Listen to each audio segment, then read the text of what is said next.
லூக்கா நற்செய்தி 4ஆம் அதிகாரம். அப்பொழுது அவர் அவர்களை நோக்கி, நீங்கள் கேட்ட இந்த மறைநூல் வாக்கு இன்று நிறைவேறிற்று என்றார். அவர் வாயிலிருந்து வந்த அருள்மொழிகளை கேட்டு வியப்புற்று, இவர் யோசேப்பின் மகன் அல்லவா என கூறி எல்லோரும் அவரை பாராட்டினர். அவர் அவர்களிடம், நீங்கள் என்னிடம், மருத்துவரே, உம்மையே நீர் குணமாக்கிக் கொள்ளும் என்னும் பழமொழியை சொல்லி கப்பர்நாகூமில் நீர் செய்ததாக நாங்கள் கேள்விப்பட்டவற்றையெல்லாம் உம் சொந்த ஊர் ஆகிய இவ்விடத்திலும் செய்யும் என கண்டிப்பாய் கூறுவீர்கள். ஆனால் நான் உறுதியாக உங்களுக்கு சொல்கிறேன், இறைவாக்கினர் எவரும் தம் சொந்த ஊரில் ஏற்றுக்கொள்ளப்படுவதில்லை.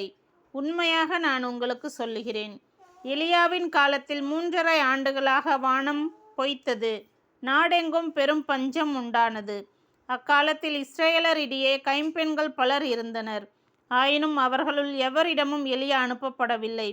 சீதோனை சார்ந்த சாரிப்பாத்தில் வாழ்ந்த ஒரு கைம்பெண்ணிடமே அனுப்பப்பட்டார்.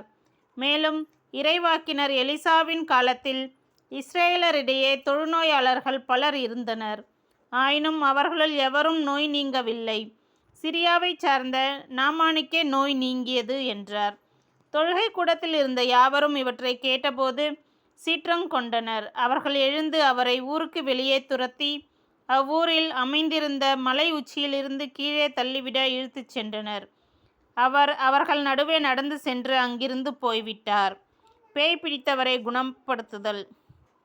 பின்பு இயேசு கலிலேயாவில் உள்ள கப்பர்நாகூம் ஊருக்கு சென்று ஓய்வு நாளில் மக்களுக்கு கற்பித்து வந்தார். அவருடைய போதனையை குறித்து அவர்கள் வியப்பில் ஆழ்ந்தார்கள்.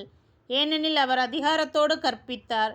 தொழுகை கூடத்தில் தீய ஆவியான பேய் பிடித்திருந்த ஒருவர் இருந்தார்.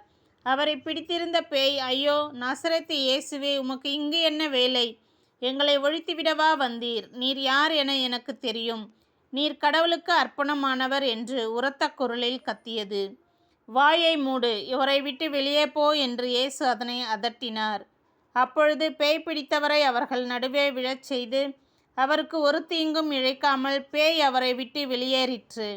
எல்லோரும் திகைப்படைந்து, எப்படி பேசுகிறார் பாருங்கள், அதிகாரத்தோடும் வல்லமையோடும் தீய ஆவிகளுக்கு கட்டளையிடுகிறார், அவையும் போய்விடுகின்றனவே என்று ஒருவரோடு ஒருவர் பேசிக்கொண்டனர். அவரை பற்றிய பேச்சு சுற்றுப்புறமெங்கும் பரவியது. சீமோன் பேதுருவின் மாமியாரை இயேசு குணமாக்குதலும் பலருக்கு குணமளித்தலும். பின்பு இயேசு தொழுகை கூடத்தை விட்டு சீமோன் வீட்டிற்குள் சென்றார். சீமோனின் மாமியார் கடும் காய்ச்சலால் துன்புற்ற நிலையில் இருந்தார். அவர்கள் அவருக்காக இயேசுவிடம் வேண்டினார்கள். இயேசு அவர் அருகில் நின்று காய்ச்சலை கடிந்து கொள்ள அது அவரை விட்டு நீங்கிற்று. உடனே அவர் எழுந்து அவர்களுக்கு பணிவிடை செய்தார். கதிரவன் மறையும் நேரத்தில் எல்லோரும் தங்களுடைய பற்பல பிணிகளால் நலங்குன்றி இருந்தோரை அவரிடம் கூட்டி வந்தார்கள். அவர் ஒவ்வொருவர் மேலும் தம் கைகளை வைத்து அவர்களை குணமாக்கினார். பேய்களும் நீர் இறைமகன் என்று கத்திக்கொண்டே பலரிடமிருந்து வெளியேறின. அவர் மெசியா என்று பேய்கள் அறிந்திருந்தபடியால் அவர் அவற்றை அதட்டி பேச விடாமல் தடுத்தார்.